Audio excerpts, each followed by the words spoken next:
All right, here we are from Panama City Studios, Standard Capacity Podcast. Cliff Cash, everybody. We're in Panama City doing some shows. This is like a new experiment for me, doing the Roadcast. The Roadcast. Yeah, the Roadcast, which I just realized the mixer is called the Roadcaster. Wow. Isn't that crazy? Wow. Serendipity. Right? It's all As they full say. circle. You know? I like it. First thing I got to ask you about is, now, this question would be like maybe the most hack podcast question to ask if you didn't already talk about it. And I see you talk about it on stage, but you are loosely related to Johnny Cash. Johnny Cash is my fifth cousin twice removed, whatever Okay. that means. My nerdy uncles traced it and told us that. Okay. And they're nerdy enough that I believe whatever they say. They're very smart. They're very, very, very. They're actually my cousins, but they're uncle age because they were my dad's cousins. You know what I Okay. mean? My dad, who's no longer alive, but they're cousin Ned and cousin Ted, Okay. and they're brothers. Ned Of and course, Ned and Ted Cash, and they live in the family farmhouse they grew up in Shelby, North Carolina. Not out of necessity. They've both done well in their lives. One's a doctor, one's a retired Air Force pilot. They're both pilots. They both do crop dusting. Okay.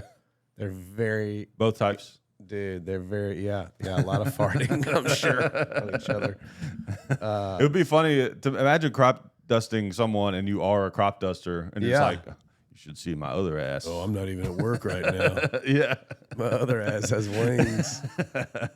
But they're characters, dude. And cousin Ted will come, anytime I'm near Shelby, which is kind of center of North Carolina.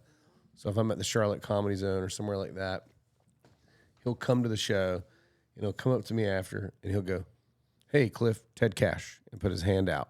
And I'm like, "Are you introducing yourself to me right now?" It's like, dude, I've known you my entire life. Yeah. Like, you don't need to introduce yourself. I saw you a year ago. But if you got that cool of a last name, though, I feel like you almost have to. Yeah. It's like James Bond. You got to do it.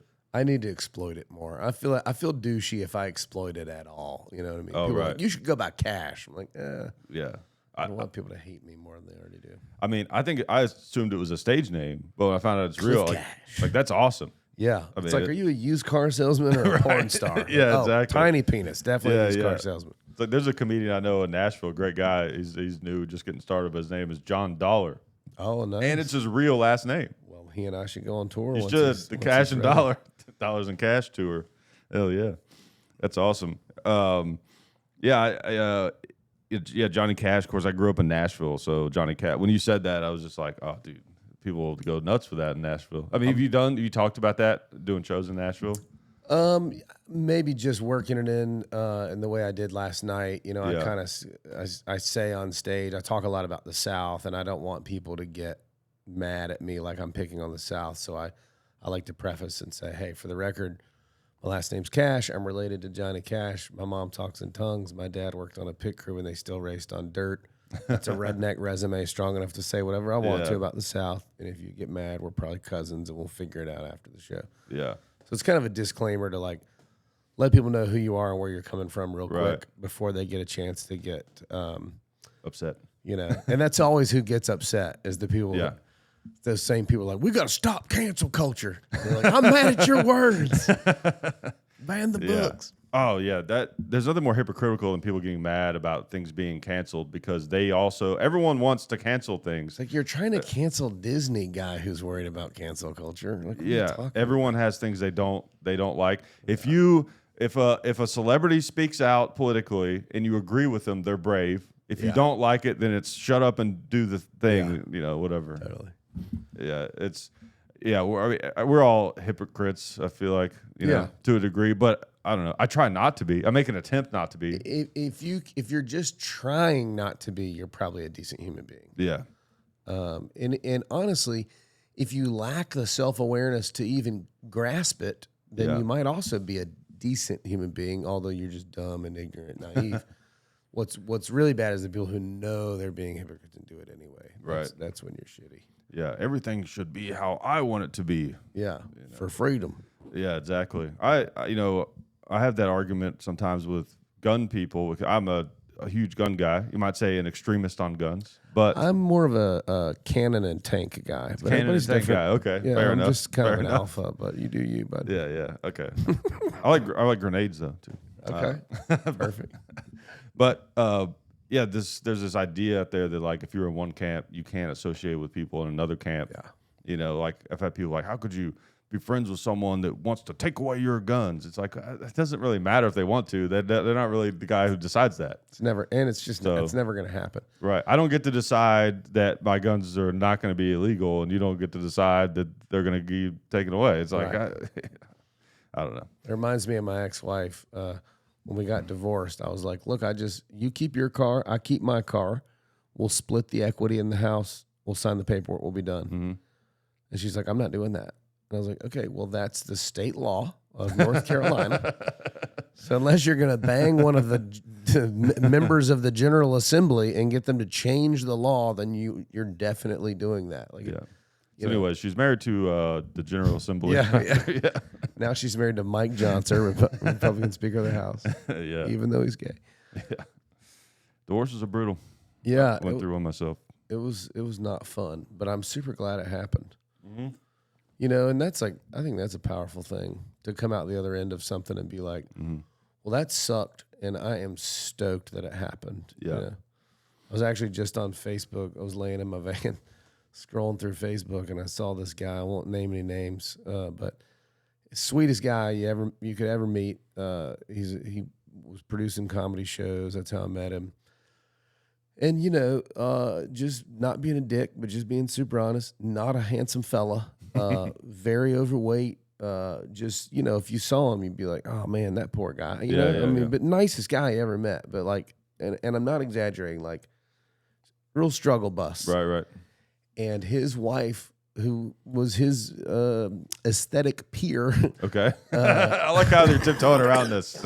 I'm trying to be honest. This is without pretty being an excellent asshole. tiptoeing right now. She left him, and this guy, I mean, he was fucking devastated. And I felt so bad for him because he's the sweetest guy. And now he is dating this girl that is like really hot. Like I was like, holy shit, she is hot. Wow. And I'm like, and I'm flipping through the pictures, and I'm like, maybe there's something I'm missing. Like, let me see the rest of her, you know. And I'm like, look at like 20 pictures, and she's like a really great looking. And maybe she just dated a bunch of assholes, and she finally met this guy. Right. I was like, this guy's a really good person, and I want to be with a guy that's a good person, or whatever. Yeah. But it's, you know, as devastated as this guy was, now he's dating a girl that I'm sure he thought, I'll never get a girl like that. But Right. you know, he totally does. And my wife banged a bunch of other dudes, but but now I have this girl in my life that's like the sweetest person, and Yeah. also beautiful, but That's incredible. beautiful on the inside too, which is Oh, wow. important. Yeah, The the last inside- one, she had the outside down pat. The Yeah, inside was yeah. a real fucking Yeah. mess. Inside's pretty good. Would you like get some X-rays or something? You know, Yes. just like, hold on, what's in there? Ooh, your soul is disgusting. Wow. Are you still? How long ago did you get divorced?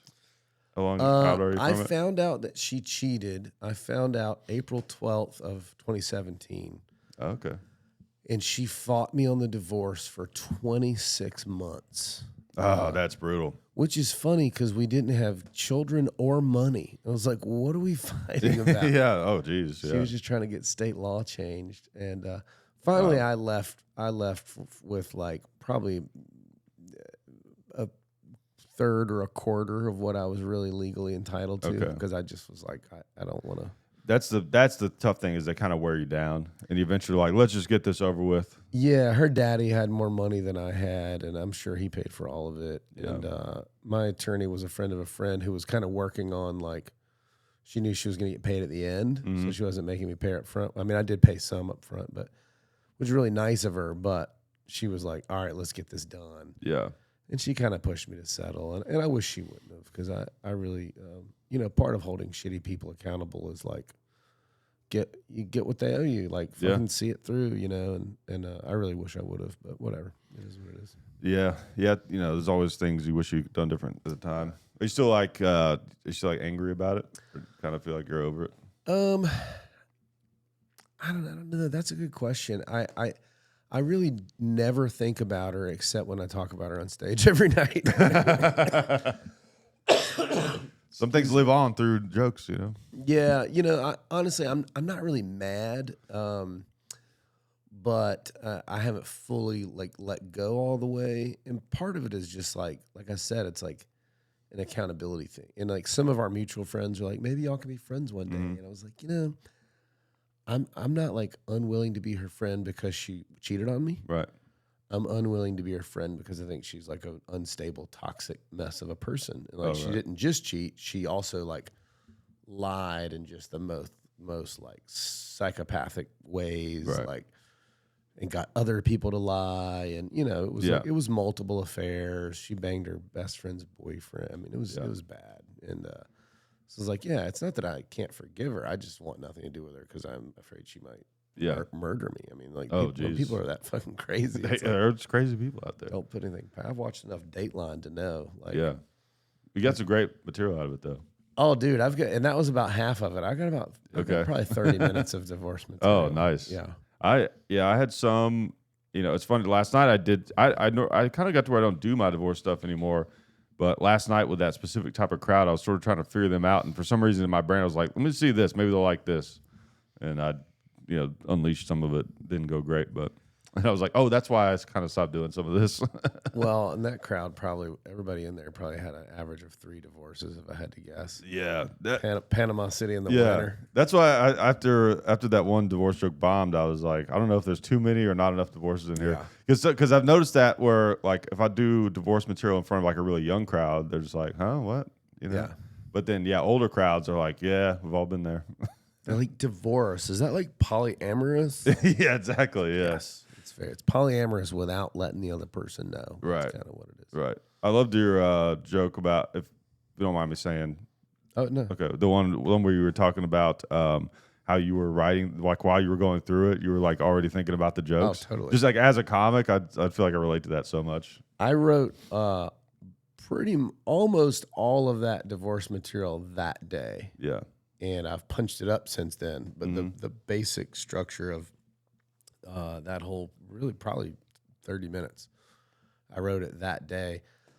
So somebody narked on her, snitched her out. April 12th is when I got that phone call. And I was coming off like a 4-month national tour. I had basically done a circle around the United States.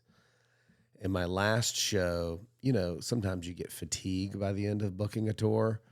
And I kind of got to the end of the tour and I was like, the last show I had booked was like Joplin, Missouri. Okay.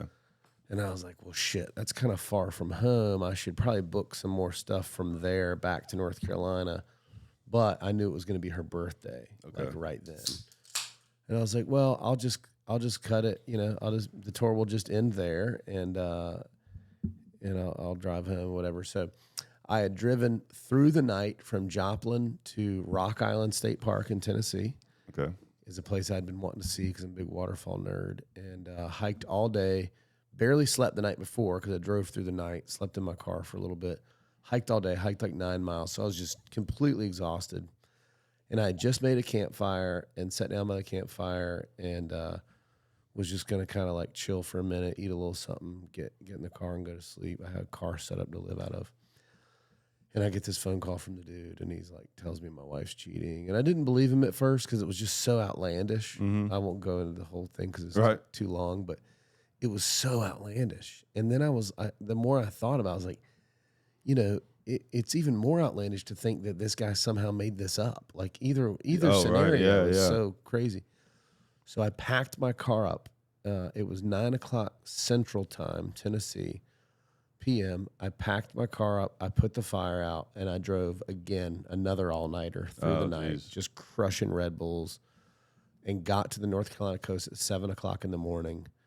And I called my brother, and I was like, I'm getting divorced. And I texted her and was like, is there anything you want to tell me? And she's like, no. I was like, cool, because she was out of town. She was in Vegas with her best friend and her best friend's boyfriend I found out later she was banging. Oh, wow. And so she got home late that night. I was supposed to pick her up from the airport, and I did not. Turned my phone off and slept for like 2 days. But she got back to the house, and literally everything of mine was gone. Oh, geez. And so that was kind of my like, fuck you. Yeah. And and that was it. That's and brutal. And then for It sounds like it's like the origin story from like a comedy movie, you know? yeah, well, it was funny. It was kind of happening around the same time that that Pete, gosh, what's his last name? That show, was it Crashing? Was that what it was called? Pete Holmes. Yeah, Yeah. Great show. That should have stayed on. It's good, yeah. Yeah, and it was happening around the same time, and people were like, Right. "Dude, this is like your life." I was Yeah. like, "Yeah, mine's not as funny." But yeah, so she lied to me about it for like a few days, and then finally we were face to face in our home that I had already moved my shit out of, and she finally told me really just a fraction of the truth, and she never told me the whole truth. I'll never get the whole truth, but she told me enough that I was like, I Right. knew I was done. Mm. And right then, that was at like 7:00 in the morning, and I had to headline a show 2 hours away at 8:00 that night, do an hour. And so I sat down right then and wrote it all. And I Wow. performed it for the first time that night. Oh, that's awesome. And I got a standing ovation at the end of the show, and people were straight up hugging me because they were just Wow. like they were like, "I'm sorry," and I punched a wall because I'm an idiot dude. Something I don't do a lot, for the record. That's our therapy. Yeah, We need to just break like, something. watch me hurt myself. And- but I was so, you know, and what it's like I say, I was so angry. The reality is I was hurt, and it was pain. And when you're a dude, you express your pain through anger because it's the only cool emotion. The other ones aren't That's cool. true. You got to be tough. Crying's for pussies, you know. Super dumb of me, but I did. I punched the wall, and it was in our the house that we were living in was built in like the late 50s, and so that wall was plaster. Oh, it had It was not. so it had like the sheetrock. little wood panel, like Oh, dude, it's yeah. fucking concrete. I mean, it's just Oh, it's okay. hard. It's like punching a sidewall. Yeah. My hand was just like bloody and swollen and bruised. So I did. I opened the show by saying, "I found out today that my wife was cheating on me. I know you guys are probably wondering about my hand. You couldn't miss it, and it's my microphone hand." And I go, I know you're wondering about my hand, and so I went into the whole thing, and I told him about how she cheated on me, and it got quiet, and I said, "So you know, I beat the shit out of her," and everybody was like, and I was like, "I'm just kidding, guys. I'm just kidding. I'm totally joking. I hit her one time because listen, I'm a liberal. I'm not gonna not hit her just because she's a woman. What kind of 1950s bullshit is that?" And then I joke, you know, I was like, "I'm just kidding. I'm an MMA fighter, and you should see the other guy." But yeah, so now I have a whole bit about how I punched the wall, and I'm ashamed of that, mostly Yeah. because it didn't go through all the way. Yeah. That's funny. And I talk about the difference in plaster and sheetrock. Like, if you're gonna punch a wall, you need to make sure that house was built after like 72 or whatever. You know. You're gonna fuck yourself up. Yeah. Go on Zillow, check it out. Make Yeah. sure, you know. You need to look at the build date on that Yeah, puppy, yeah. and watch out for the studs. You got to go 16 on center. You're Yeah, gonna get a fuck yourself stud. up. How hilarious would that be if someone got a stud finder before they punched the wall? Hold on. That's honestly the most angry wall punch. Yeah. You know, because it's like you're putting thought into that. You Yeah. know, that's almost like some Heemeyer shit That's where first degree punch. yeah, that's like some, Premeditated. oh my god, yeah, it's like Heemeyer where he got so angry he spent like years, I think, building that. You know that story about the The tank. yeah, yeah. He spent like a long time building that. That's always Wild. That's always been something that fascinates me is like, you know, because for me, if I get angry, it's like, then it kind of is fleeting, you know? Sure. But like when you hear stories about people that just stay that angry for that long to like carry out some sort of crazy like plan or task. Yeah, I mean that's sort of the definition of human insanity. You know, Yeah, it cracks you. Yeah. is an inability to live in the present because you're so hung up on the pains of the past. Oh, right. Yeah. That's where road rage comes from. That's where Yeah. divorce comes from. That's where war comes from. Yeah. Road rage is one I've Human never insanity, man. understood. Like, I don't know why. I just don't have the ability to take things personal on the road. I don't know why. I used to. Yeah. I grew out of it, man. You're like, nope, not with luckily- you on that. I luckily evolved out of it. But when I was a young guy, I'm not a big guy, but I kind of grew up in like a, you know, I mean, Yeah. I grew up like middle class. My dad's a pharmacist. I'm Okay. not trying to say I'm like from roll Right, side of the right. tracks, but I just grew up in a little redneck town where you just fucking Yeah. fight. And so I just, you know, I would just fight people. I wouldn't always win, but I would, if you fucking honk at me, I'll try to fight you, you know. And I don't do that anymore. Yeah. It takes a lot now. You can bang my wife, I won't even fight you. I might punch your wall. Go to your stud finder first, though. Yeah. That's hilarious. Yeah, it's life is painful. That's what you learn as you get older, but it makes you a better person. Totally. If you let it, or it can make you a miserable mess. Yeah, And I guess that's up true because there is that other road Totally, to go down for sure. I feel like I don't know, being a comic, it helps you when you go through something like that.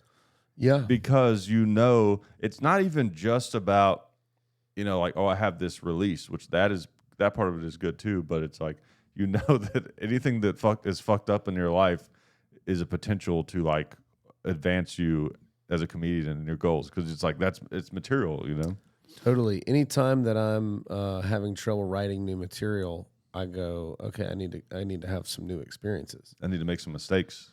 Well, even just anything, it's just yeah. like that's where new material comes from, new experiences. Unless you sit down and go, all right, I'm going to write jokes today. And I'm not that kind of comic. Like something has to happen. I think it's funny. I write about it. It becomes a bit. I'm not somebody that sits down and does joke writing exercises, although I probably should. I maybe would be a better comic. I feel the same way.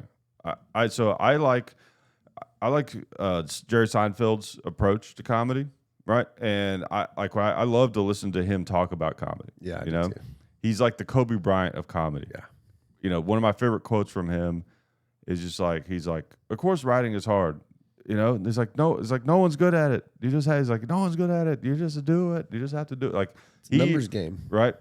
But where I disagree, so it's like I like to view it as a hybrid of Jerry Seinfeld's method and Louis C.K.'s method, even though they're on polar opposites. Jerry Seinfeld is what you were just talking about: bury your face in a notebook and you just hammer out jokes and you obsess over the details.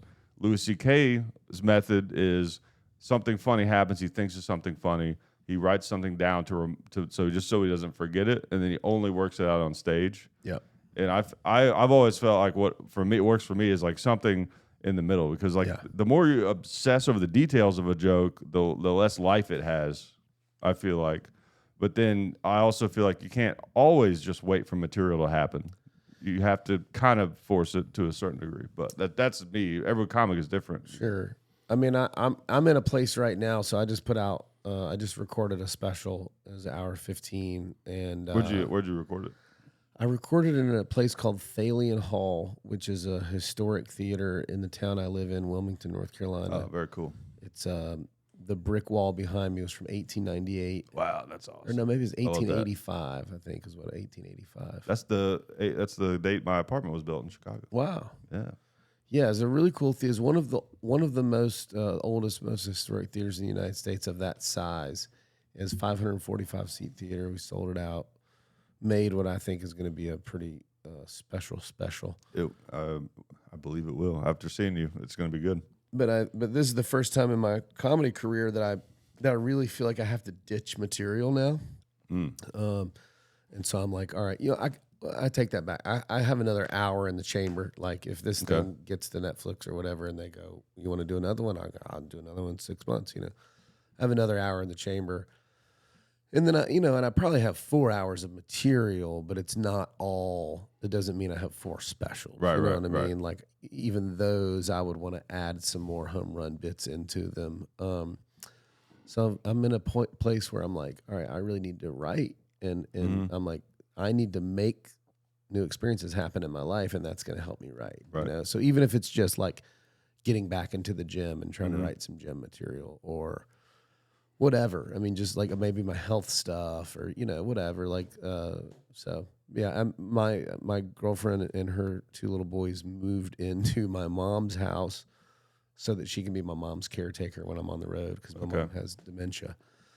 So we are tag teaming. Wait a minute. What? That seems like a great person to try your jokes on. My mom? Yeah, because she'll keep forget trying them if they over and suck. over.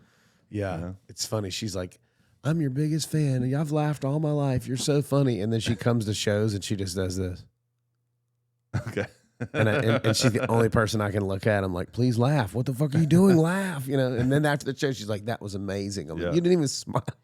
Imagine, though, how much better you could get as a comic if you could put together an audience of all people with dementia and Alzheimer's, Oh yeah, and you could tell just go up. You could literally do the same set totally. over and over and over and over. Type 5, 12 times. Oh, you that could was get a great hour. month, get a month's worth of work done in a night. Absolutely. No, she's awesome, but I mean, it's going to generate some material, you know. Right. 'Cause, Yeah. So yeah, I was sort of like part-time caretaking for her, and then but I'll go on tour. Like this tour is like 10 days. I was gone 10 days, home 10 days. I mean, gone 10 days, home 4, gone another 10, and then I get home for like 4, and then I'm gone for another weekend. So it's like it just got to the point where I couldn't do it by myself, and she couldn't be by herself all the time. So Yeah.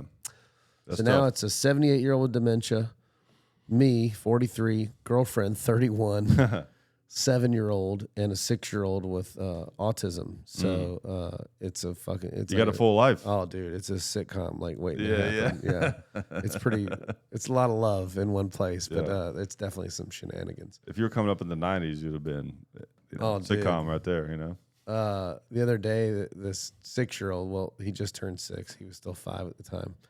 I'm watching them. She like runs a brewery. She's at work during the day. I'm home. I'm off the road, and I'm watching them all day. It's like a Saturday, and the youngest likes to just like run around in his tighty whities, which I get because I did that when I was a kid. So he's just running down the hall with something gripped tightly in his fist, Okay. and I'm like in the kitchen cooking a quesadilla, and I said that. you got to say it right. You do. Yeah. It's racist if you don't say it right. But, so I'm in there cooking, and I see him run by, and he's got something clenched in his fist, and my like knee jerk was like, that's like a bug, or he's gonna flush a toy down the toilet or something. Right. Because he's so mischievous. Like Okay.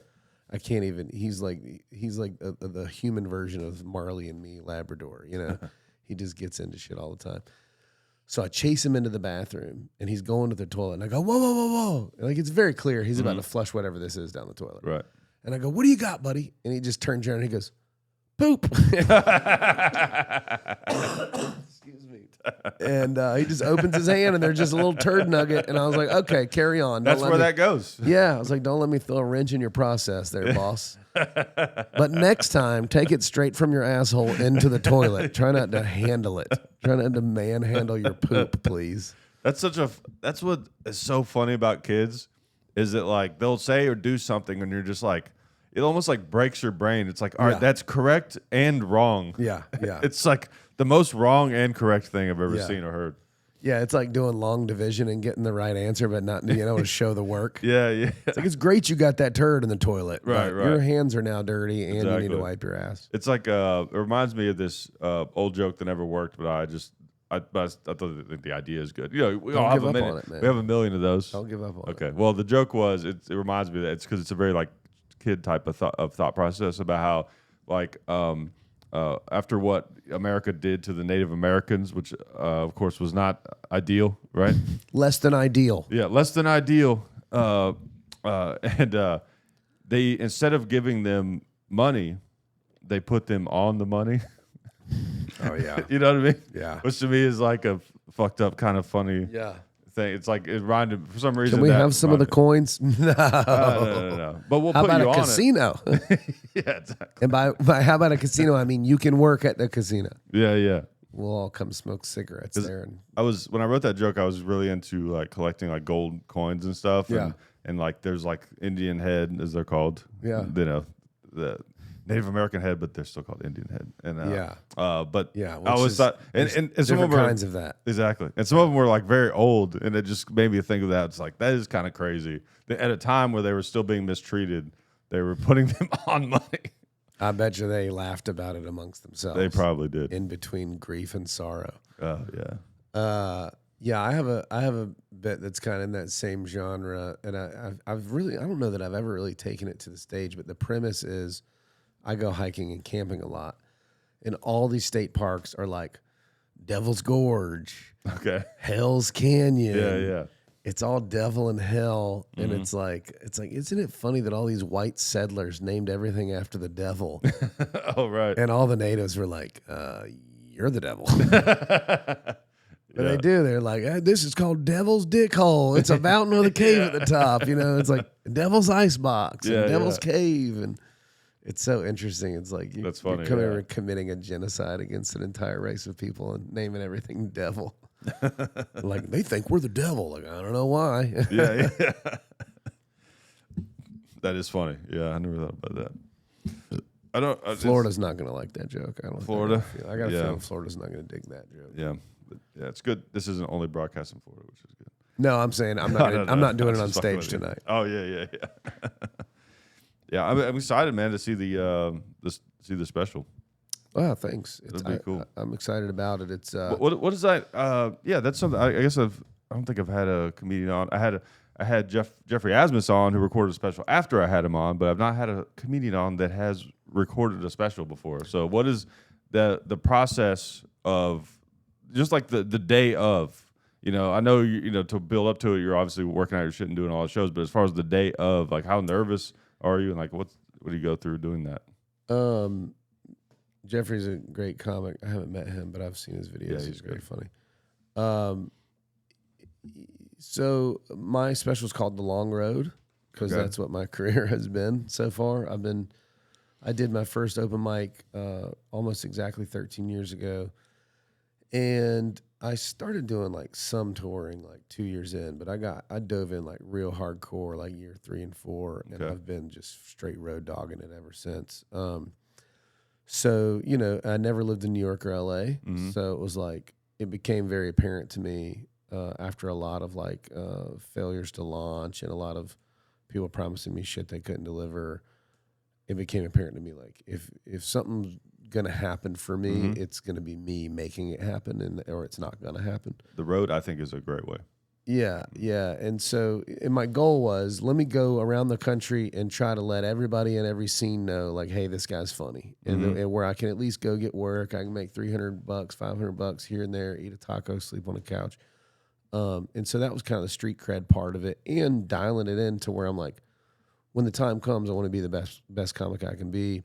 And everybody would always go, man, why haven't you made it? When are you going to make it? And I just tell people, man, the longer it takes, the more ready I'll be, you know? And I really kind of thought 2019 was the year I was starting. I felt like I had a lot of good momentum going into that. And then of course, COVID and all that. But so, I've been wanting to put out a special for several years, and had one, just disastrously failed attempt because of the film company. So I just started talking about it and manifesting it. And a friend of mine had a connection with this company, actually, Lighthouse Films. And I didn't know at first how legit they are. And I started kicking around their website, and I was like, holy shit, these guys are like the real deal. Like, they make commercials for like Nissan and like Michelin. And they just did a project with Kevin Hart. Very cool. Is he a successful comedian? Kevin Hart is an open micer out of, I think, New York. He does open mics at football stadiums. Yeah, occasionally Madison Square Garden. But they just released a project with him that's on Peacock right now. But so I'm mad at Peacock right now, though. Oh, are you? Because the Yellowstone. They have exclusive rights. Not to stop your story, but they have exclusive rights to the Kansas City Chiefs and the who the fuck are they playing in the Miami Dolphins game. So you have to download Peacock to watch it. Those motherfuckers. Yeah. Anyway, so continue. Greed's cool though. We need to keep encouraging it. Yeah. My vote is to give them huge tax cuts, taken directly from children. But anyway, so yeah, I'm not answering your question, but so that's sort of the genesis of it. And we film. We have a 90-second intro roughly before the actual comedy starts. Okay. We filmed that the whole day before for literally 12 hours. It took us 12 hours to get this 90 seconds. It's these people are like pros. It's so good. That's interesting because when I see those, I always wondered that because I always thought like, as a comic, I'm thinking like, if you record that like during the day before your special, you're gonna be like tired for your special. Yeah. So that it kind of was, but it was mostly my fault. But so we did that the whole day the day before, and I had a hotel because I live like an hour from where we filmed. Mm-hmm. And so my girl came up that night, and we ate a bunch of good food and drank too much, and I didn't sleep enough. So day of, I was like, I was just doing, because it was such a DIY kind of thing. People were texting me about tickets. People were like, "Man, good luck tonight. I wasn't able to get a ticket." And I'm Right. like, "You're one of my best friends, you piece of shit." Yeah. And then somebody else is like, "My friend's got the flu. They can't come. I got an extra." So I'm like connecting. I probably connected 40 people with open and needing tickets that day. And it was very hectic. I didn't eat until like 4:00 in the afternoon. I was trying to get my suit, it was a lot of running around, and and I very much like wish that it wouldn't have been, but it was kind of out of my control. And I kind of directed the thing, not technically. The owner of the company was the real director, but You're like, cut. well, it was You like need to be there. all the intro was like Right. was 100% my idea, and they brought it to life, and I'm really grateful for them letting me do that. But I also had a very I just because I spent so many years thinking about it, like I had a very detailed image of what I wanted this thing to be, and so they were just asking me questions all the way up until like very close to showtime, and finally I was like, I need everybody to get out of the green room. Like I need like 30 minutes to like just don't fucking talk to me. I need some water, and I just sat there and I wrote out a set list. I mean, that was like I wrote out the set list for the first time right before going on stage. It was like story of my life. Like But also, was it like a thing where it's like, all right, just let me be a comic. Yeah. Like I need to feel like a comic just doing another show. 100%. Right? Is that what it was? Okay. Yeah, and I mean, I had been thinking about what my set was going to be like all day, every day for weeks, but I hadn't written it out a single time. And so this was me writing it out for the first time. And writing it out and seeing it on paper helps me really internalize it. And I almost never do the same set. Like I might do the same jokes, but they're in a different order. Gotcha. Yeah. Or I kind of mix it up, and it's very rare. I'm not a comic that just works an hour every night for 2 years and then records it. Like I almost never. I'll do a roughly different hour tonight than I did last night. I'm the same way, but with 10 minutes. Yeah, but so and I actually made a couple last minute decisions. I'm somebody that I have a gay sister. I grew up evangelical, conservative, super right wing, super religious, and then I have a gay sister. So it's like, it's a very interesting dynamic, and I'm very into advocating for my sister and people like her. Like I don't fucking talk bad about my sister. Don't take rights away from my sister, And so I really wanted to get that in there, and I have a story about my sister coming out and all that. But I decided at the last minute, there's this new Speaker of the House, Mike Johnson, who is, I don't want to offend anybody, but he's a bigot. I mean, it's by definition. And he thinks that gay people should be put in jail, that you should be able to put gay people in jail for being gay. It's a real thing that he said and advocated for. I don't think you should be able to put gay people in jail, but I think you should be able to put like gay people in jail. You know what I mean? Yeah, like that's the gayest thing I've ever heard. Yeah, Mike. if you're doing some like gay shit, like get out of here. But so I decided like literally an hour before going on stage, I was like, I'm going to make this dude my callback. And so he's my callback throughout the whole special. And so any joke I do about like gay rights, I'll be like, what I'm trying to say is Mike Johnson's fucking gay, right? I mean, if you hate gay people that much, it's because you're gay. Right. And so it was, I've never done that on an important show, just like decide day of, I'm going to add in a callback I've never used. And then my opening joke was a joke I've never used. And it was almost like I need to do this for me to get me excited about these two things, to breathe some fresh life into this material I've done so much.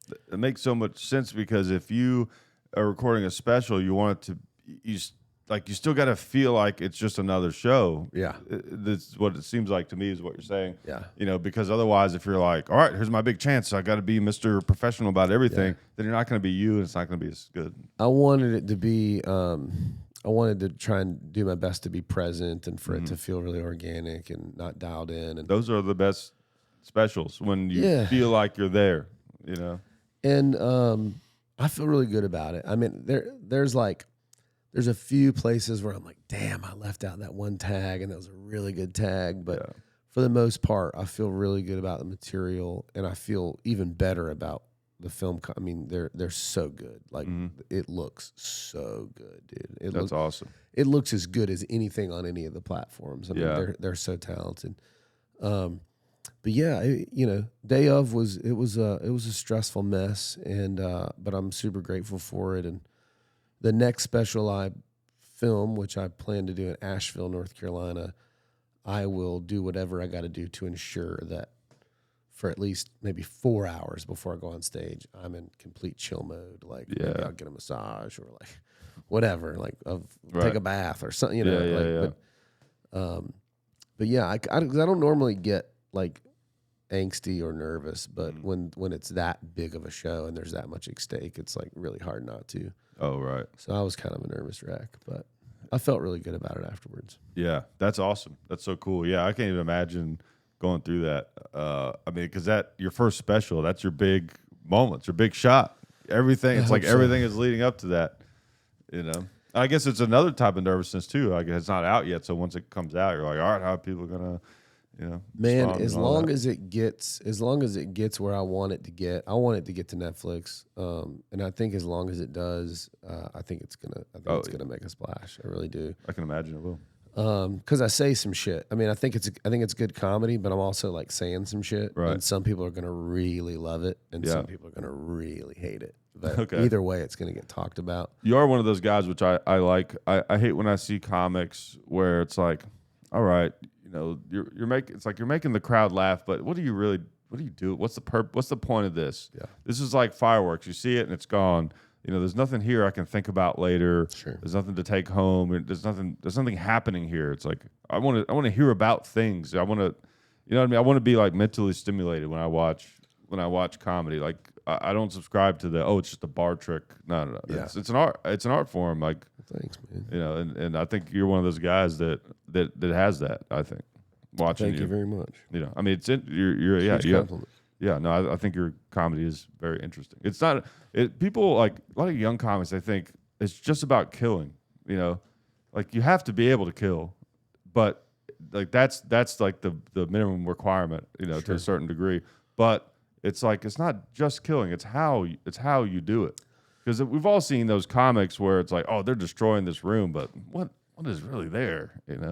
Yeah, I mean, in my comedy journey, killing was like. That was like level 1 kind of. I mean, level 1 through 100 is, get a tight 5, get a tight 10, get a tight 20, whatever. Yeah. There's all these levels and all these formulas, and can you feature? Can you get out on the road? Can you book shows? Whatever. But I got to a point where if you give me even a decent crowd, I can go make them laugh really hard for an hour. 99%. I got to where I was like, I very rarely had a bad show. I had shows that I liked better than others. Right. I had shows where I came off stage and thought to myself, that was a C+ for me, but they probably didn't know. Oh, right. Because they'd never seen me. They thought that was pretty good. Yeah. But I want it to be really good every time, But I got to a point where I felt like, I'm not being arrogant, it's just being honest. Like, I got to a point where I felt really confident that I could, as long as you give me a decent crowd, right? 20 in a space that holds 20, or 50 in a space that holds 50. Don't give me 20 in a space that holds 200. Yeah, because that's hard for anybody. Yeah, but if you give me a decent crowd, I can do pretty well, pretty consistently for an hour, and it got to a point where I felt really confident about that, and that's when I was like, okay, what's next? What else can I do? Can I kill and bring them all the way down and make them cry or sad or think or mad or what, and bring them back up? Can I alienate them and get them back? Can I? Yeah. What can I say and get away with, and how do I do it? And for a while, I was like, last night was pretty kid gloves. I didn't really rile them up in any way, but it was that audience last night was a pretty like. I would say, you've been doing it way longer than I have and more experience, but to me, like that's a crowd that I would not run into very often, and I've done the road a little bit. I knew I had to be silly and high energy the whole time, and I couldn't. I could probably get in a few jabs that they wouldn't like, and they let me slide, but I knew I couldn't do a whole bit or two that they wouldn't like. You know what I Yeah. mean? I kind of knew what I had to do with them. They didn't have like that crowd didn't have like a very fun. We're here to like have fun and be silly kind of. And I think the crowd had a blast. I think comedy is it's science, man. It's like that room had really high ceilings. It was a very large room. We really probably even was sold out, but we really probably could have fit another 30 or 40 people in there space wise. True. Yeah. And all the tables were high tops. So if they were in the back, they could barely see us. Right. Whereas, if all the tables in the back were high tops and all the tables in the front were low tops, like if there could have been a better light on the stage. And I'm not judging the comedy company because they're doing a really incredible Crazy job. that they got that many people in there. They're doing great. January They're in Panama killing City. it. It's Oh my god. unbelievable. Yeah, Jason Heaton, everybody. I mean, that guy. Fucking, he's great. Dude. It's wild. If every comedy club in the country had the hustle and business sense that Jason has, comedy clubs would be less depressing. And I enjoy doing these indie shows with somebody like Jason more than I enjoy doing most clubs now because you get to the club and like.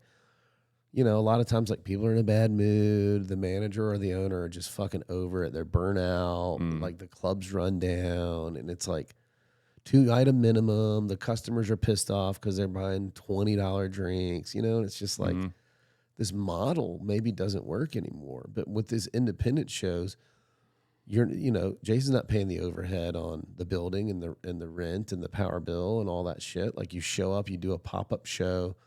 The crowds, show up and have a good time. The venue makes money from food and alcohol sales. You make money from the tickets.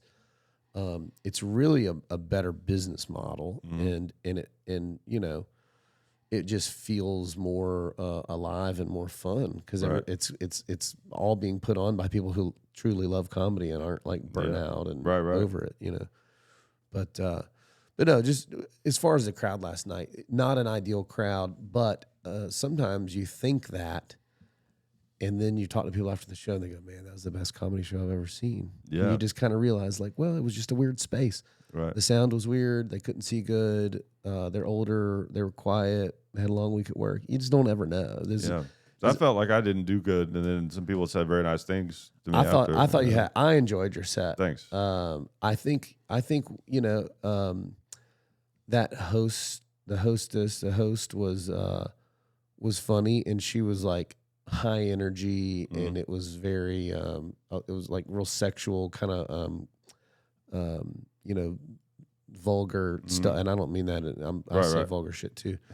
I don't mean it as a judgment, but like it was just all dicks and whatever. And so if you come up with anything other than True high energy dick stuff, it's hard to follow that. Yeah. And I have a bunch of that. Well, not high energy, but I have a bunch of dick jokes. I should have done that. You're like, I don't have a lot of high energy, but I talk about dicks a lot. Yeah. I got some dick jokes. I should have done those, but whatever. And the only other way to overcome that is just completely reset the room, which is easier said than done too. Yeah. And you don't. I'll tell you one thing. Whatever a lesson I keep learning is like, I'll do a crowd like. I mean, I've been doing it 8 years, but it's like, I've done a lot of open mics and stuff like that. Like I've done the road some, I've done some clubs, but as far as, getting out on the road and just doing tons and tons of shows, I'm still pretty new at that. Yeah. So there's a lot of crowds I do where I'm like, oh, this is a different situation that I've been into before. And immediately after my set, I'm like, I should have done this, should have done that. If I had opened with this joke or done this, And then it's like you kind of have to wait for that same thing to come back around. That's why it's such a grind. It takes so long to get to make those little incremental improvements. And it is it's a marathon, not a sprint. That's for sure. And the people that sprint usually fade away. People. Every once in a while, somebody has some like huge luck, like 3 years into comedy and becomes a name, and every once in a while. But often those people kind of fade away. Yeah. You see those guys, they're like a house of cards kind of. Yeah. I mean, somebody like gets a tight 10 and then they get heat and then they're a headliner, and it's like, you're not really a headliner. You have a tight 10. You know who that also happens to, though, unfortunately, is like, and I'm sure every comic knows these type of guys, is those guys that are just freakishly talented. Yeah. Where you're just like, how are you this good at stand-up? But then like whatever their brain is that allows them to be that insanely brilliant. Like their lives are just a complete nightmare, and they just. I mean, I know some that are like it's a crime against humanity that they're not doing stand up anymore, but they're drug addicts or whatever, or they're just trying to live a different life or doing something else. But it's 100%. A lot of comedy is like outlasting your peers, and like. And I wish everyone the best. Like I don't want everybody absolutely. to have a good life as long as they're a good person. But like, I mean, a lot of comics are out here like drinking every night, smoking weed all day, every day, and no judgment. Like, do as long as you're happy and healthy. But it's hard to be happy and healthy doing that. And then it's like Waffle House every night after the show, and you can't do that. People that are like just in super poor health, and I kind of realized like a few years in. When I first started really getting work and there for a few years, my whole bread and butter was just like featuring at like some of the better clubs for like big names. I mean, I featured for like whatever, like Dave Attell, Bert Kreischer, Michael Ian Black, Ronnie Chang from The Daily Show. Dave Attell, is that guy funny? David, oh dude, he's so good, man. He's incredible. But it was like, so every weekend was like, man, I'm in a sold out club for 5 shows. I'm getting to stretch my legs. And like, if I want to do 5 slightly different sets, I can. Drinks are free. Even if the drinks aren't free, customers will buy me drinks. Right. And so every weekend was like, I'm on vacation. This is a party. I'm celebrating that my life is now this thing.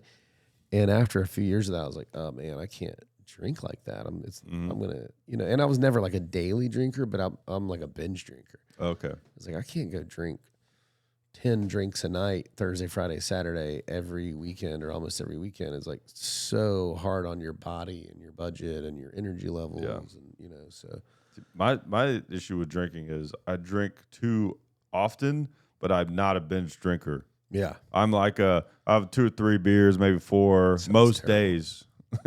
Sounds terrible. And I only get like drunk maybe once a month, twice a month, something like that. It's like eating pizza you can't taste. Why are you, I don't know why I'm like this. Why are you doing it? I don't know why I'm like this. For some reason the whole like if you want to drink 4 of something, get yourself 4 green smoothies. Change your whole life.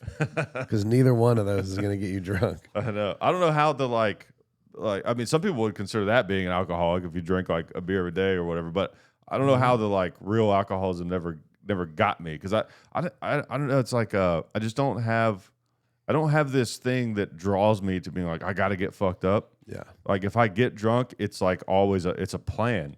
It's like I haven't been drunk in forever, and tonight seems like a perfect night to do it. So I'm gonna. And sometimes I'll plan to get drunk, and then I just like get distracted and don't. Yeah.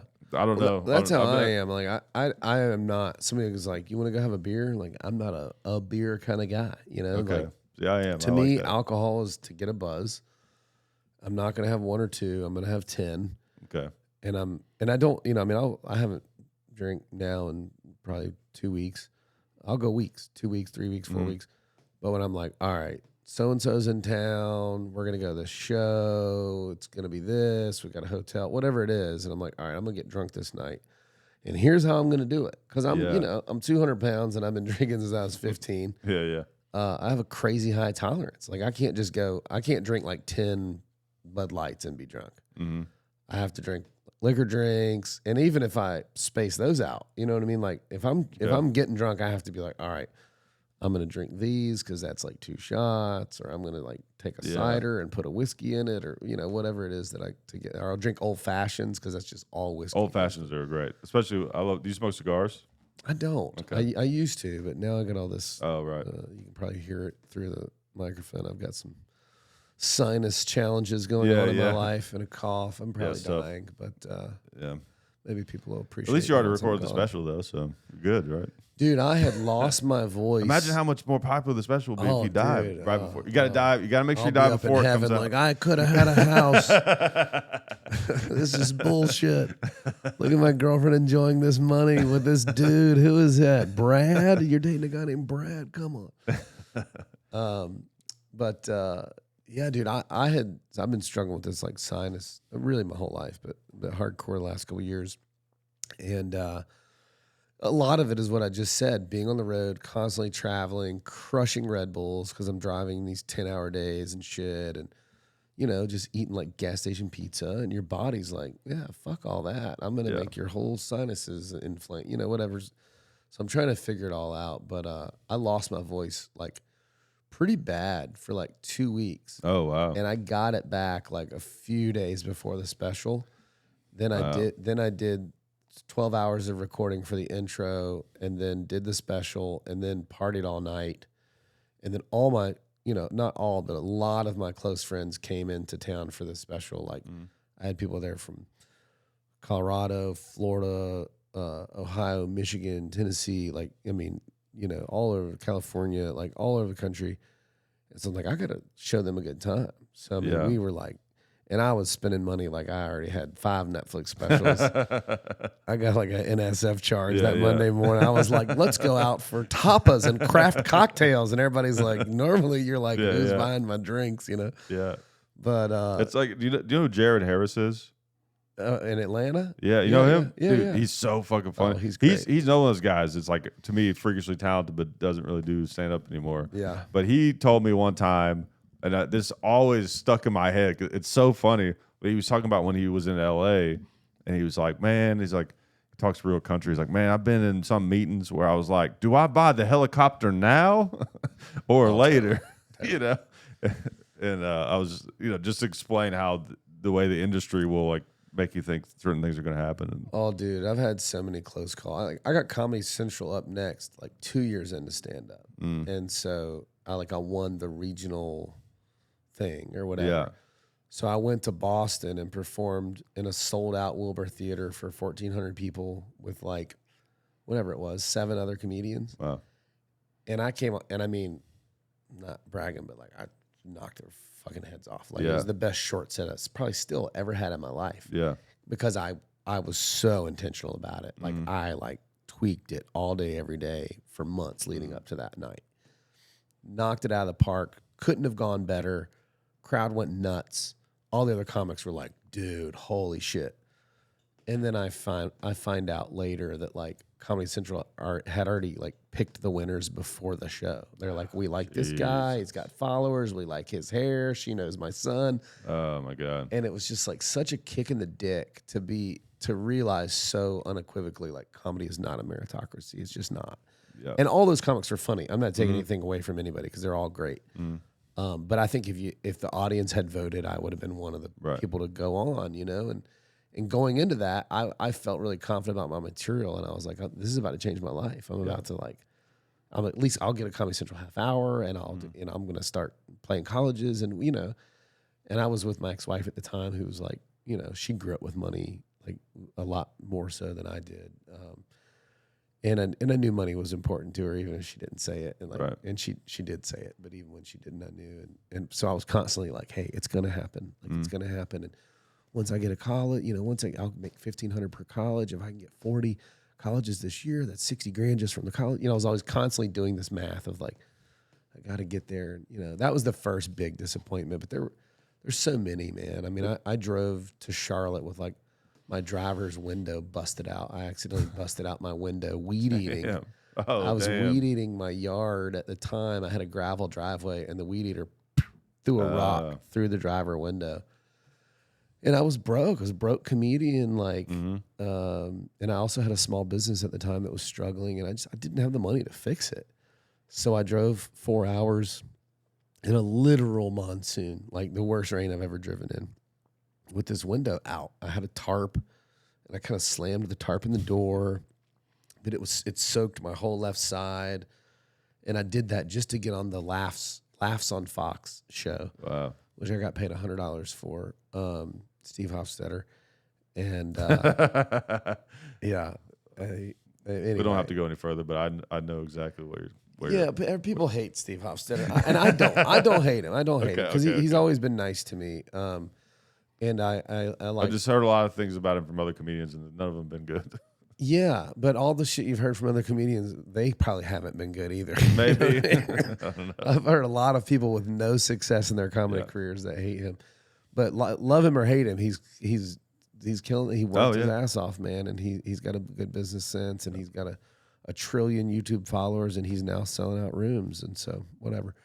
And everybody talks shit about him doing crowd work and fucking with hecklers, and now everybody's got crowd work and heckler True. videos. The True. whole fucking internet's full of it. So back to that being hypocrite thing, but Yeah. I'm sure if people have beef with him, maybe some of it's valid. I don't know. I can only speak from my personal experience, but he's always been cool to me. But anyway, Yeah, I don't know. I've never met him. So. I drove through the rain to get this TV, you know, to get a little TV crap. I mean, it's just like my whole career has been these like, I got stand up NBC, and I did a Last Comic Standing audition at Atlanta Punchline, and Marcy that runs the Punchline grabbed me afterwards, and she was like, "You crushed.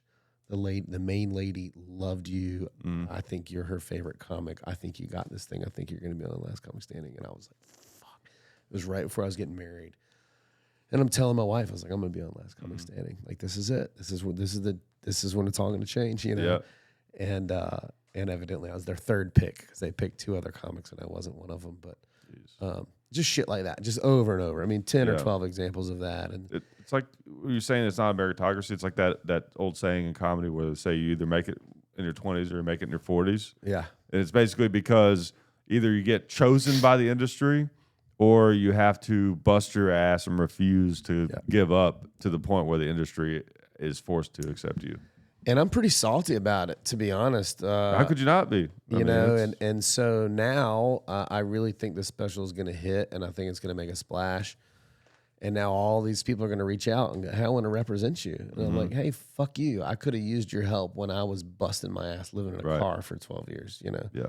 The reality is entertainment industry, they have enough power where they can make people if they want, or at least they can just make almost anyone. Absolutely. But they do not know who is like, they're not good at picking talent. They never know. No, they're not. And you see the same thing in the corporate world, you know? Oh, totally. Like power is not good at predicting like what's going to be good or what's successful, but they have so much power and money that they don't really have to. Yeah. Because they can either force something or they can just wait for something to become something and then they can swoop in and grab it. Yep. You know, so you kind of have to, with a lot of things, comedy or whatever, you kind of have to just assume you're going to have to do it on your own. Yeah. I think it's the right attitude to have. Yeah, and I wish somebody would have like really told me that more Same here, yeah. more clearly, like day one. But you know, it's nobody's responsibility to do that for me. But I definitely realized that,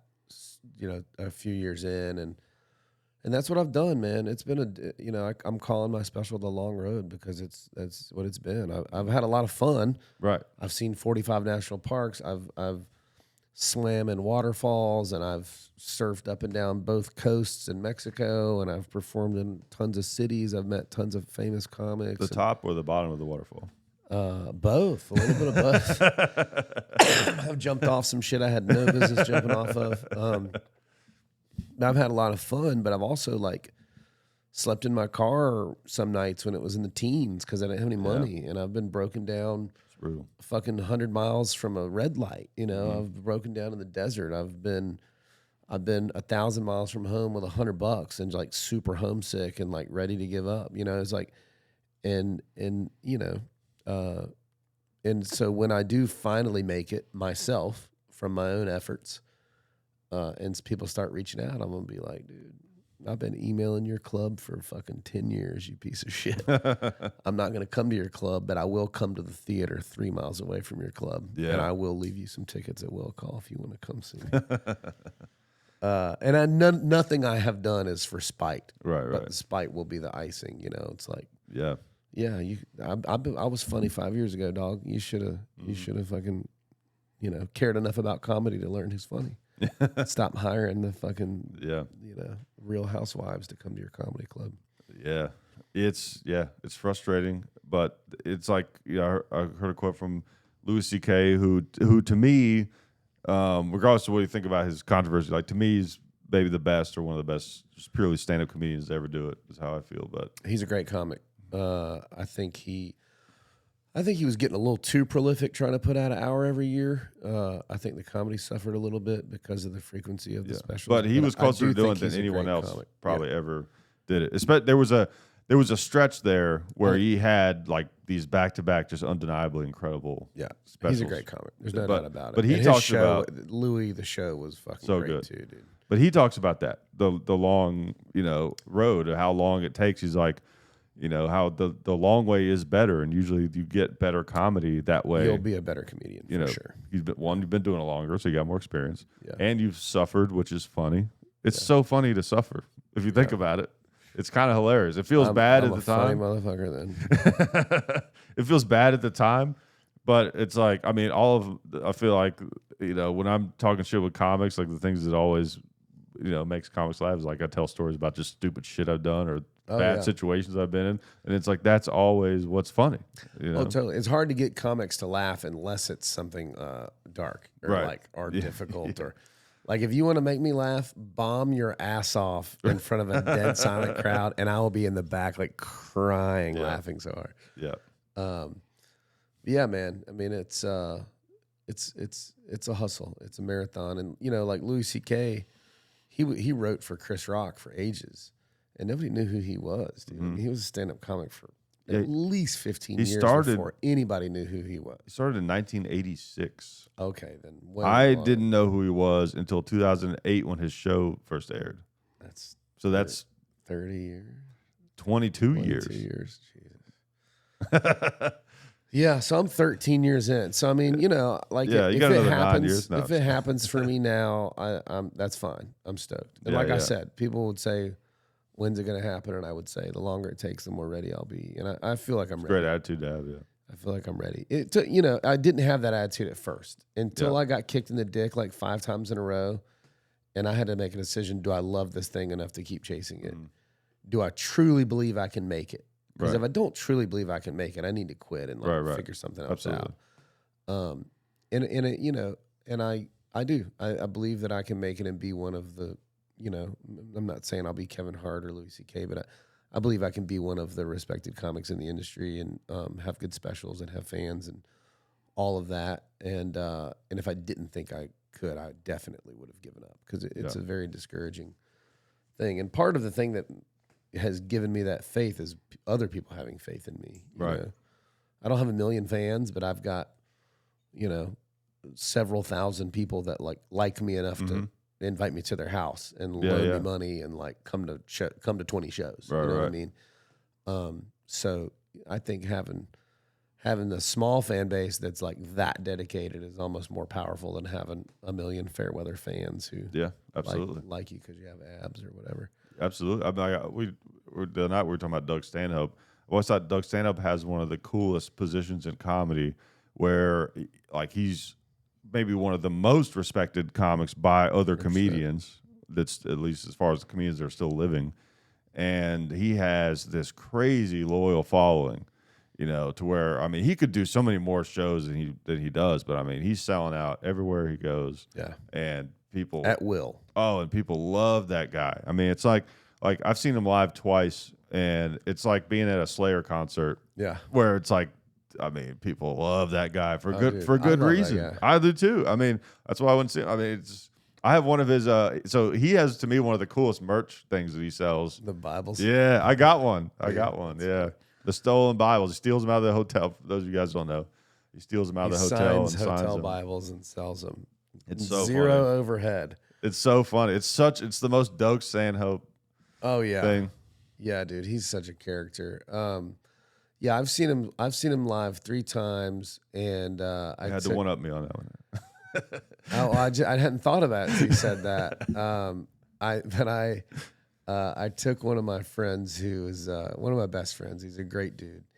He's an attorney, and he grew up in Deep South, Thibodaux, Louisiana, and he grew up very conservative, Catholic, and he's still conservative. But he's like conservative because his family is, right. He's not real politically involved or whatever. But this was like this must have been this is before I became a comic. So this. I don't remember what year it was, but he and I went to see Stanhope at is it the Tremont Music Hall or the Milestone in Charlotte, both of which are legendary. I think it was Tremont, but just legendary venues in Charlotte. And Doug Stanhope kept calling Sarah Palin's vagina a tard launcher, and my buddy Jason was like, I just can't do it, dude. Yeah. It's just I was It's like, funny. you trying to cancel him? This is the problem with cancel culture, right Yeah, here. yeah. But yeah, I heard a Stanhope story, and so apparently I heard this through the grapevine. I think it's true. Stanhope did one of the first shows at the Zanies in Nashville after 9/11 happened. Oh, it wasn't like the night of, I don't think, but it was like one of the, I forget what day of the week that 9/11 happened on. and they never had him back. No, they did, because that's where I saw him much after that. But it was the first show they had there, at least, is the way the story was told to me. After that, it might have been a couple days after, a few days after. And as soon as he walked on stage, the first thing he said, he goes, "Where's your God now?" Which is Sounds about right. insane. But that's why we love that guy. He's just, My favorite Stanhope joke was when that, I don't remember all the Pope's names. I don't follow them because I don't believe in magic. But it was one of the Popes, the really ugly one that really looked like a demon. I can't remember his name, Paul or John or Andrew or somebody. But anyway, it was one of those at least. he was one of those, and everybody was like, "This dude used to be a Nazi." And Stanhope had this joke where he's like, "Everybody's worried about this Pope used to be a Nazi. Isn't that scary? This Pope used to be a Nazi." He's like, "Not really. I would be more concerned if somebody's like, hey, man, this Nazi used to be a Pope." It's like the Catholic Church has a far more reaching record of genocide and blah, blah, and kid fucking, and they're more popular than ever. And I mean, that, and when I was like, this is back in the Blockbuster days. I remember renting his special No Refunds. Oh yeah. From Blockbuster. What's the one? I can't remember the names of his specials, but what's he look like in that one? Is that the one where he's got the baseball jersey and he's drinking? He's smoking cigarettes. He's in New York. He's like in the round, kind of. I don't think it was. Is that the one where he round. does the fish joke? Give a man a fish and feed him for a day. Is it that? What's the rest of the joke? Well, it's like his joke is like it's like the saying: you give a man a fish, you feed him for a day. You teach a man how to fish, he's going to have to get a fishing license, and then he just like that probably is from that. Okay, it's that's one of his most. It's the iconic. one where he talks about smoking cigarettes. You should have been down there at City Hall voting. Yeah, that's it. Yeah. Yeah, so that's No Refunds, and I rented it from Blockbuster, and I just never returned it. I just kept it. That's awesome. And anybody that would come over to my house to drink beer or smoke weed, I would like make them watch it with me. Oh yeah. And and this is like, I was like always a class clown kind of, and party boy and whatever, sort of a silly dude, and people were always like, "Man, you should be a stand-up comedian." Yeah. But to me, that was like, you should be an astronaut, or you should be right. a fucking NBA Right. center. You know what I mean? It's like, I don't know how to do that. You know. But I've always loved stand-up, and I would watch these special. I'm not somebody who watches a movie over and over, but I will watch a stand-up special over and over. Yeah, me too. I saw the first Shane Gillis special. I think I watched it like 5 times. Yeah, that was good, man. He really made a splash with that. Yeah. But I would watch them so much that I would memorize them, especially Chris Rock when I was a young guy. And but that was kind of my social thing. If like a buddy wanted to come hang out, it was like, let's take bong rips and have some drinks, and I'll show you some of my favorites. And they were like VHS tapes or DVDs or whatever, depending on the year. And and if I rented something from Blockbuster and it was a great comedy special, I would not return it. I would just pay fucking whatever, $900, Yeah. or whatever it was, $100 or something crazy, which is super stupid and reckless of me because I make bad decisions. But I remember being, I was dating this girl who's way too young for me, and old Shelly, God bless her, it was some of the best days of my life. But we're sitting there watching a Dane Cook special on my couch. And I feel her looking at me, and I look at her, and she goes, "You're funnier than him." And I was like, do you mean that? And she's like, "Yeah, you're funnier than him." And I was like, "You're not just saying that." She's like, "No, I'm not. Like, you really are funnier than this guy." And I was like, man, I was just thinking that when you said that. And that was when I was like, maybe I can do this, Yeah. And it took, even from that point, it took several more years. And then, because I didn't even know where like the closest comedy club was. You know what I mean? Right. It was always a spectator sport for me. But like, they opened a comedy club in my hometown, or what had become my hometown, Wilmington, North Carolina. My now close friend Timmy Sherrill opened a comedy club called Nut Street Comedy, and everybody I knew was like, "Dude, you got to go to do the open mic." Mm.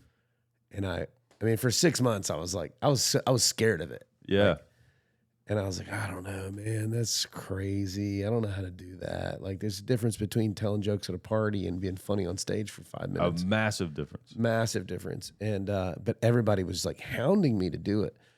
And I was like, I had just gotten out of like a really toxic relationship. This really hot like stripper that I'm so in love with. Wait, a toxic relationship with a stripper? Yeah. Well, now she's like a I fucking, don't know. It's not adding up. yeah. Now she makes like $200,000 a year, and she's like an accountant, and she's talking about going to med school. It's Yeah. like, she's like the one that got away, It's like the most well-adjusted ex I have is the That's stripper. funny.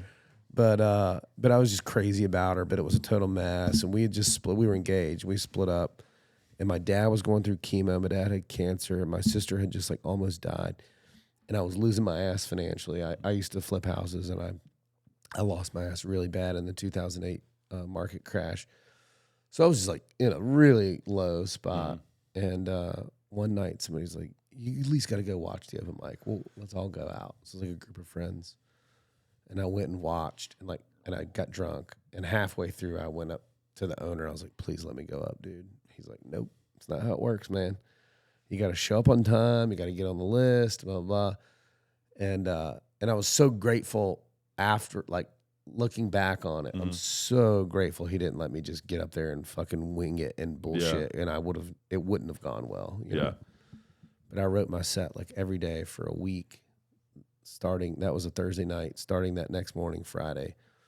I crafted this set. It had callbacks, because I knew the like mechanisms of stand up. And I crafted a set that I was really proud of, and I tried it out in front of anybody that would listen.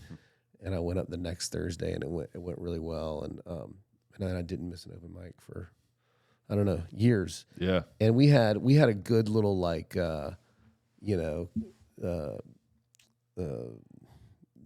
first round whatever draft pick, like our freshman class of these open micers, like some really funny guys that I came up with. And there'd be like 30 people on the open mic. 12 of us would like knock it out of the park.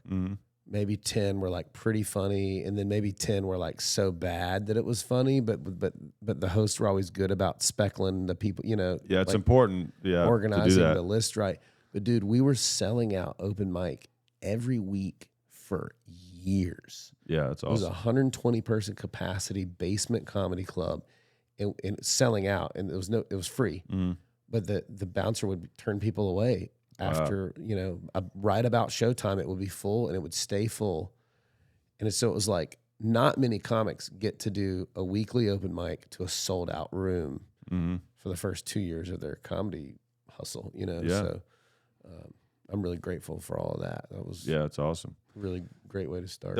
Those are super rare. Super rare. Nashville had a room kind of like that. Still does. It's not quite what it was at one time. What is that? It's called the East Room. Yeah, I've done the East Room. Yeah, so it's not a club, but last time I did the East Room, who came up right after me? Who? I think I did 10 minutes, and then Nate Bargatze came up, and I think he did 15 minutes. Nate pops in there every now and then, yeah. But this is like when he had probably the same amount of followers I have now. Okay, it's a long time ago. Yeah.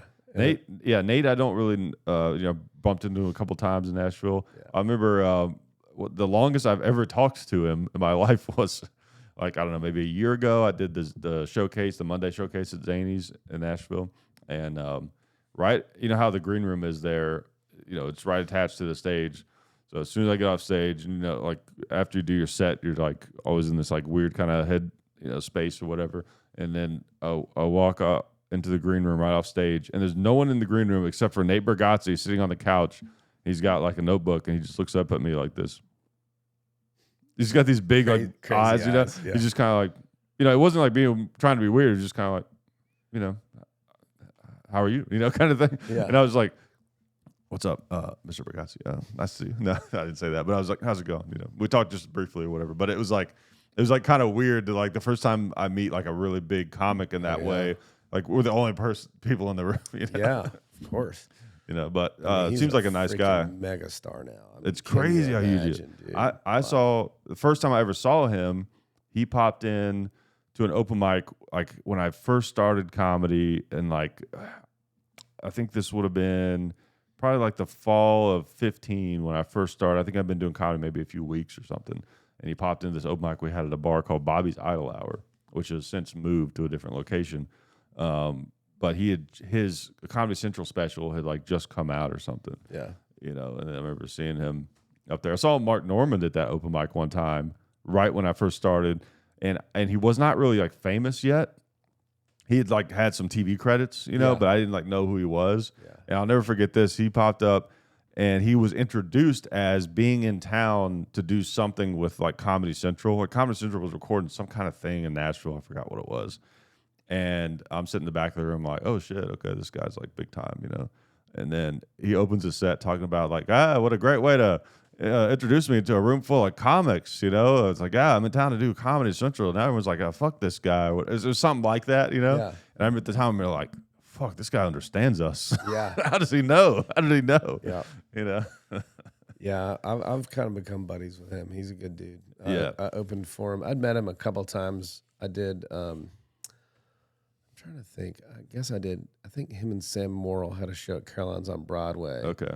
And I had opened for Sam Morrill. And so when I went and did that Comedy Central Up Next thing at the Wilbur Theater in Boston, I was like, well, I'm going to drive and I'm going to stop through New York and do some shows on the way, either on the way or on the way back. And I did Sam Morrill's show at Caroline's on Broadway, and it was him and Mark. So I met him then and kind of kept in touch. And then I ended up opening for him in Kansas City. This is before COVID. It might have been like, this might have been like 2018 or something. But Okay. we just partied our dicks off, dude. We Yeah, he's a big drinker, right? Yeah, we did 5 shows. What it was is I opened for Jeff Dye on Thursday. Jeff and then- Dye's great. Yeah, he's very funny. He's Yeah. I'm not loving some of the stuff he's saying lately in the channels that he's saying it on, but Yeah. whatever. He's a nice guy. I like him as a person, and he's a very funny comic. He is funny. And a handsome son of a bitch too, which is very frustrating to be that funny. And that yeah, handsome. exactly. It's not how it's like, supposed, come on, supposed to dude. work, you know. Being funny is for ugly people. Yeah, or at least average motherfuckers. Yeah. You're like, whoa. Yeah, don't you tone it down a little. Yeah, he's like a Ken doll, a funny, nice Ken doll. But anyway, so I opened for him Thursday night, and then 2 shows with Mark Friday, 2 shows Saturday, and we went out. It must have been that Friday night. So we went out with some local comics. They took us to some bars. The bars were relatively uneventful, but we were drinking like it was like, New Year's Eve. Just drinking liquor drinks. And then at some point, somebody's like, all right, there's this like African American like jazz club in Kansas City that it's so old that it somehow has grandfathered in where they can serve alcohol till 5 a.m.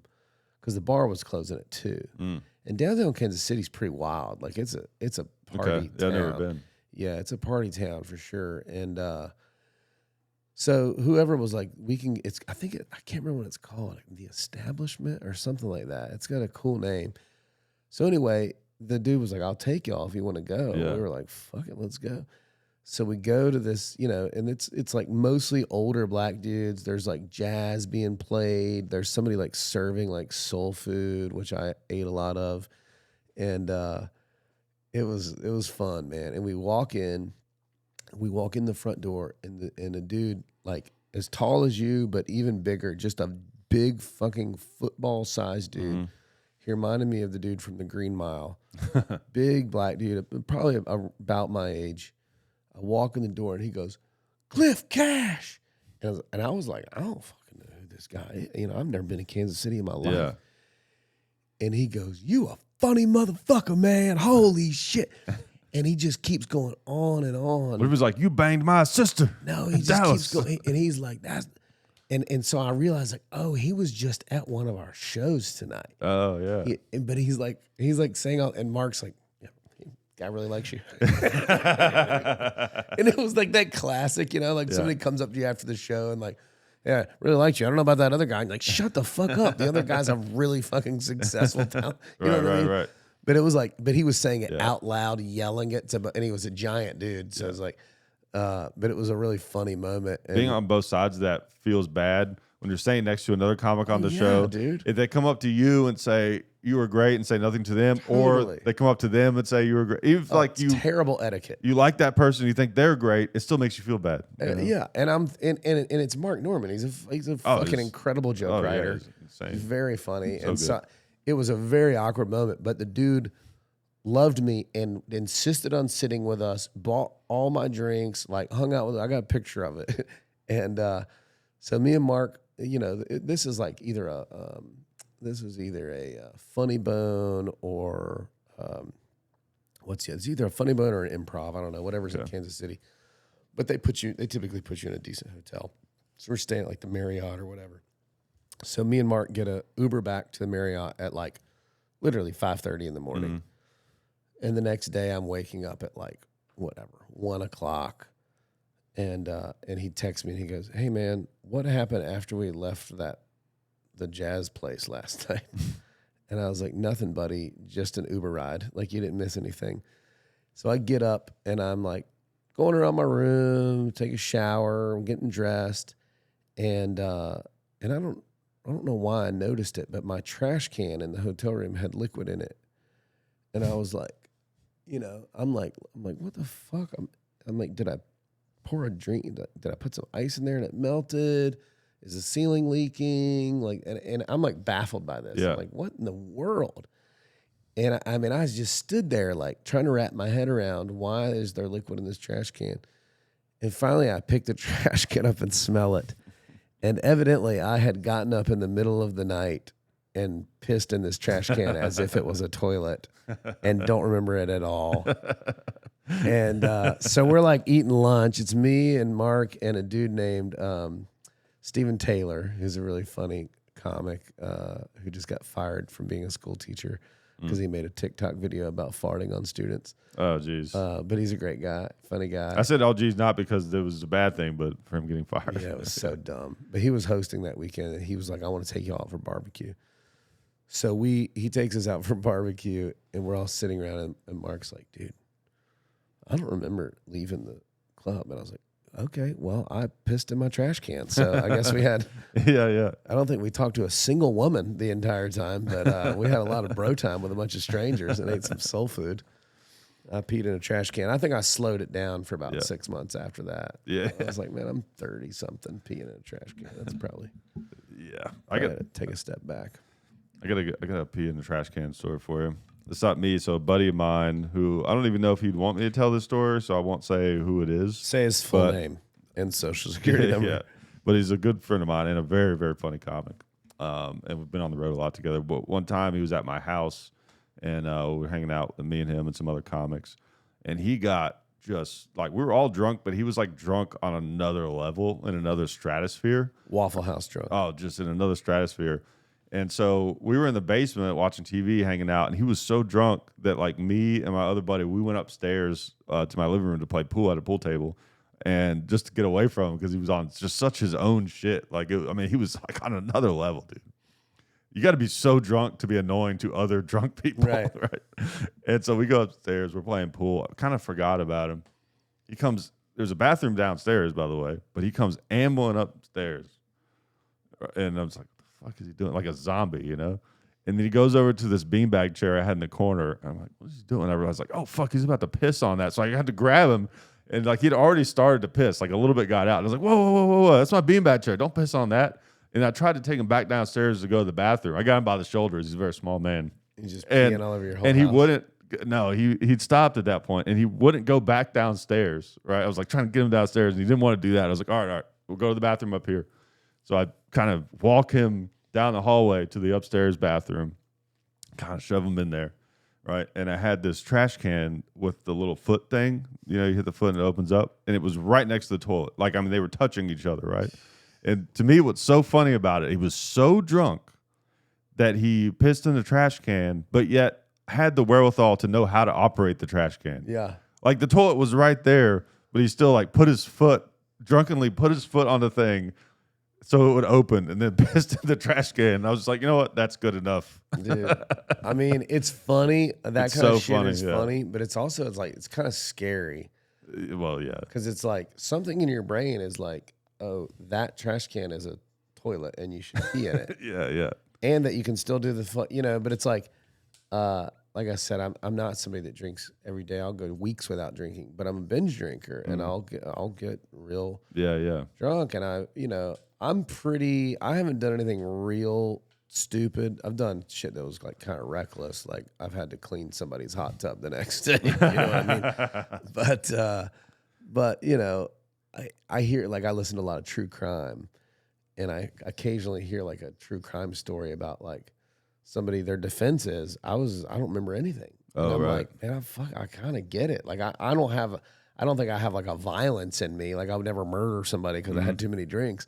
But like, I think people like you lose your mind. Like you fucking, and I've seen, like I've been on dates, like hanging out with a girl that I didn't know that well, who like presumably like very normal, and then had too much to drink and just like totally berserk to the point that I was like, I might need to like call the police so that I don't somehow get in trouble. You know what I mean? Yeah. Just crazy shit. And I've seen friends act in ways that I'm like, this person would never do. You know, it's like alcohol, of all the substances that aside from fentanyl right now, obviously, of all the substances available in the United, alcohol is by far the most dangerous. I think. For sure. Crack and heroin, obviously, and meth, but I had a girl I was dating that tried to get out. She was so drunk.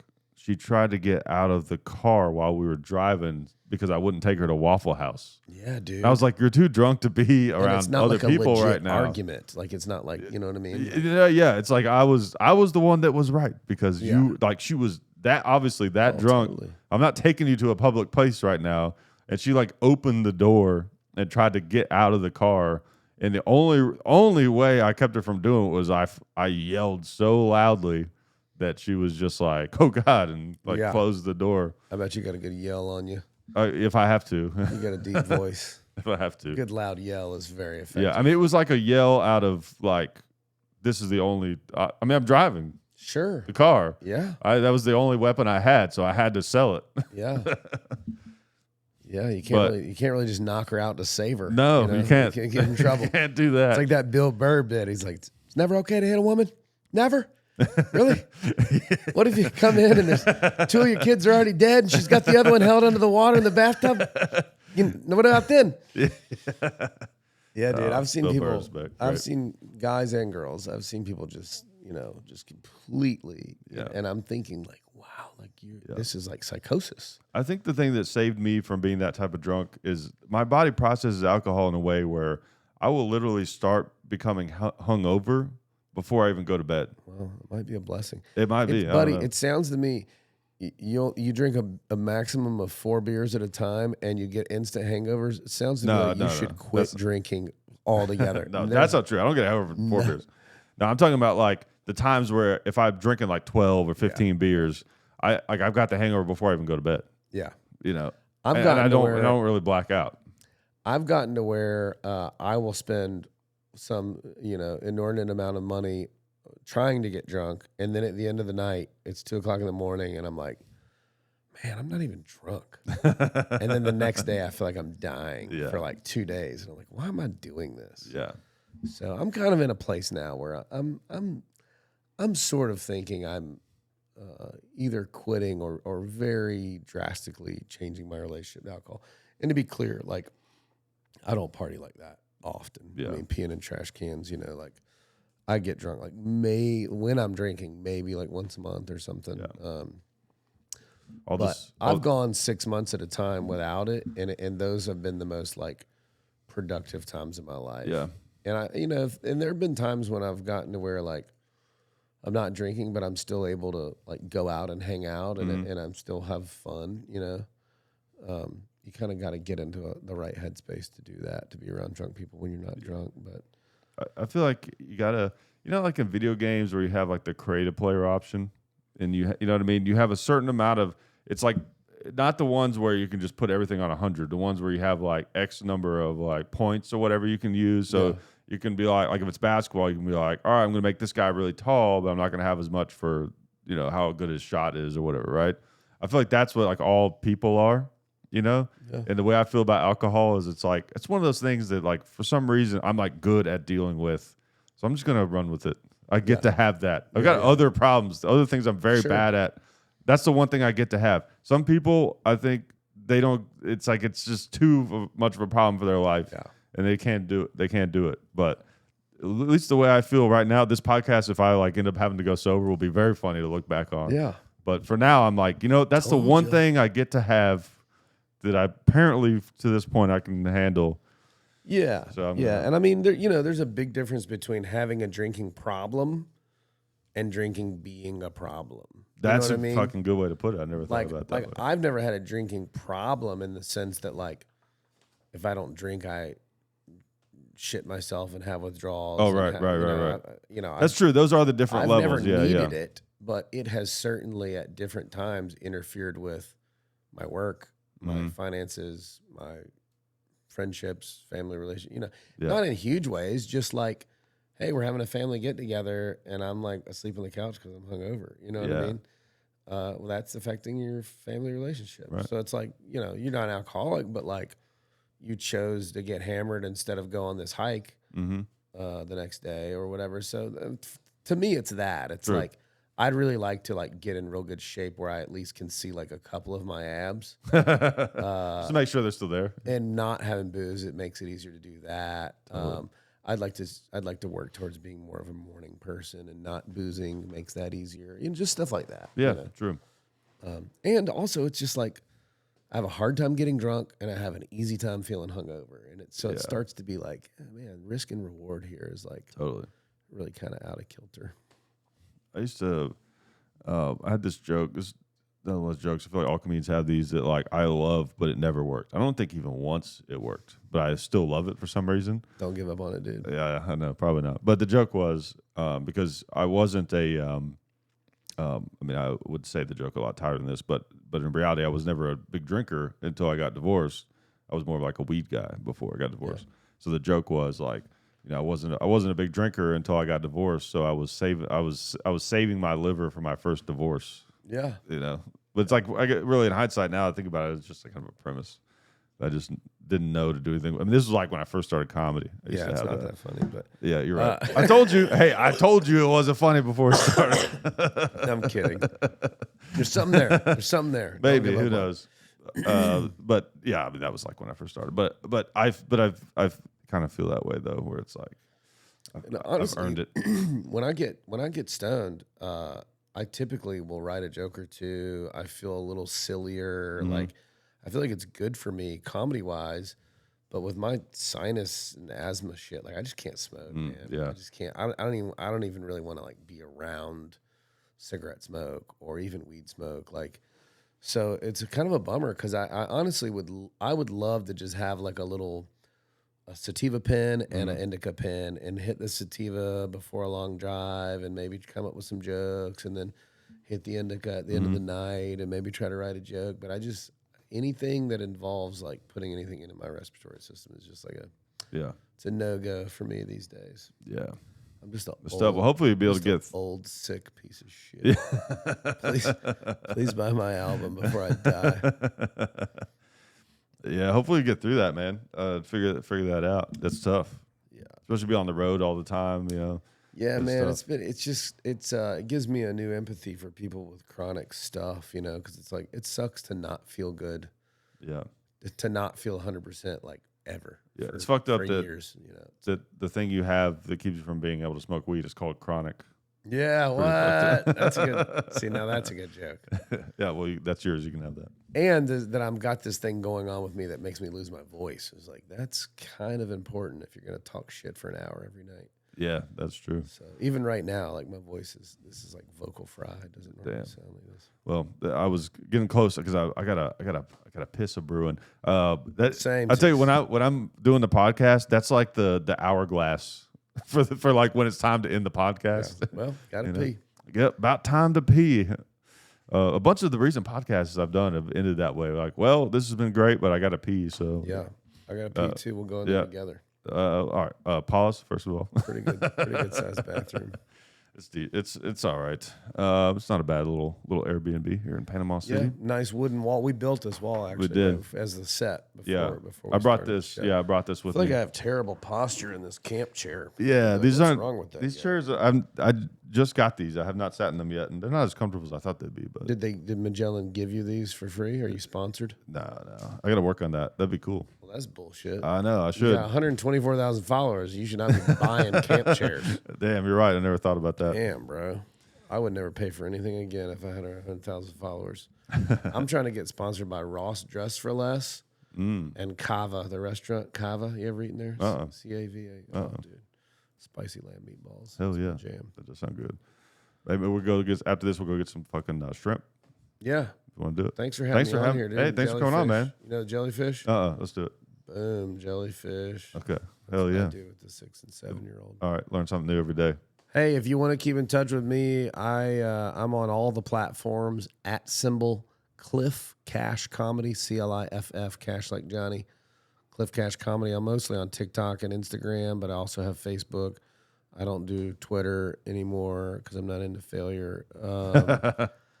I'm just kidding. He's a genius. It takes a lot of brains to lose $40 billion app.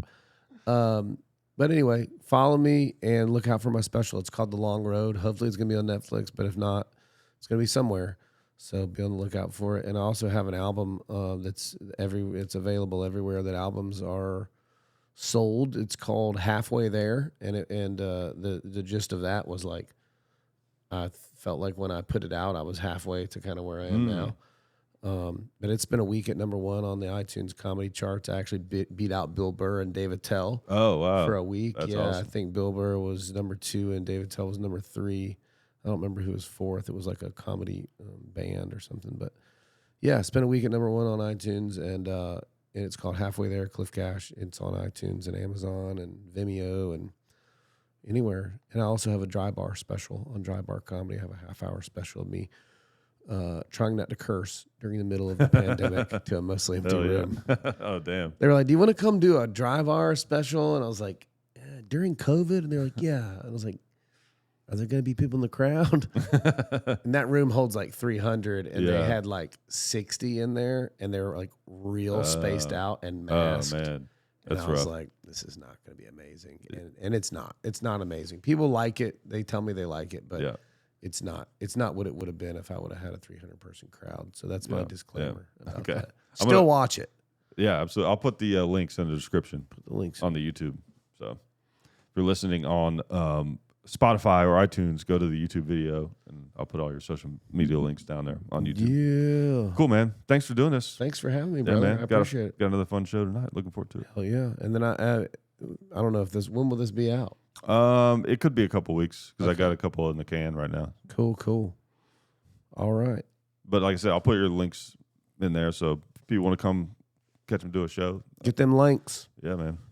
Next thing I really have coming up, I'm in Sneads Ferry, North Carolina at the Cultural Arts Center. I can't remember the date. I think it's March 15th, but it's a big venue. It's like a little theater. And then I'm at the Laugh Out Lounge Comedy Club in Winter Haven, Florida, March 29th and 30th. I'm taking February off because I'm building a campground. But Nice. so yeah, keep in touch. Follow me on the platforms. Hell yeah. Appreciate it. See you guys. Later, dudes.